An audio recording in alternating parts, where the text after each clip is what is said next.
What's up, YouTube? Fort Wayne Fish Tanks here, coming at you with an informational video on a live food that I use often, and I culture it. I feed it to my fish. High in fat content, helps to grow out your fish real well. I feed it to my community fish, guppies, and etc. And it helps. It's high in fat content, gets your fish growing, helps them stay healthy, and may encourage breeding. If you feed it to certain fish, maybe. It's a nice live food, and it's easy to culture. So, I am talking about white worms. Now, white worms are smallish white worms, as you can see, related to the earthworm, I believe. Right there. Just nice size for most community fish. And these guys are really easy to culture. So you can see I have a culture going right here. And what you need to do first off is get white worms from a reliable source. Anybody really who sells them and has good reviews. I bought them from a forum member on the Aquarium Advice forum, who I also got my microworms and plecos from in my previous video. And as you can see, those worms were healthy and they're now thriving. The culture was really little small starter cultures. A little goes a long way with these worms, guys. See, this is a smaller culture. It was probably, I don't know, yay big. And now they're in like a dinner plate sized container, and they are just covering this place. So just a small starter culture will go a long way from a reliable source.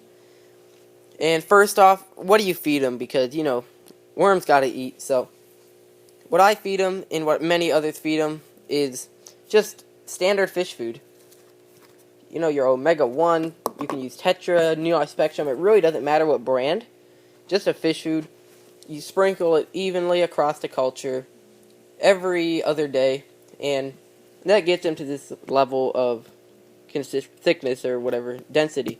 So you can feed more, you can feed less. Just see what your culture, how your culture responds and what it does to all that food. If it eats it, add more, and they will populate more. So feeding's really simple, and that's what I like about these guys. Nothing out of the ordinary. Just stuff you would already have on hand. Fish food, like in your fish room. So, yeah, and another thing, to keep the dirt moist. As you guys can see right here, the dirt's moist in this tank, or this container.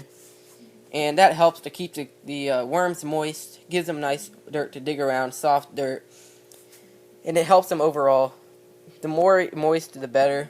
Like, you don't want it to be flooding, but you want it to be nice, moist, and kind of squishy, you know, just nice and where it sticks on your hands. That's a good consistency of moisture. Now I'm having trouble getting it off my hands, but so you want to keep it moist every few days, as much as it needs. If it starts drying out, you pour a little bit of water in, get it nice and moist every few days. My culture stays pretty moist, so just depends on your culture. I mean, you may need to do it more, you may need to do it less, but just figure out, keep it moist, and that's all you really need, guys. Just in terms of moisture, just every few days, just pour it in there. Get it nice and squishy. So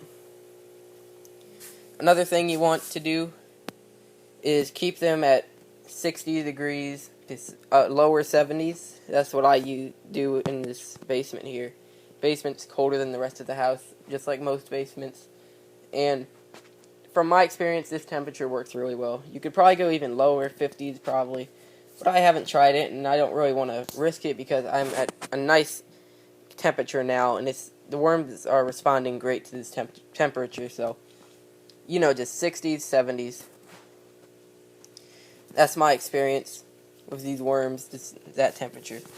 So, just worms from a reliable source. Feed them every few days. And keep the dirt moist at 60 to 70 degrees. That's how I do it. And it's really easy.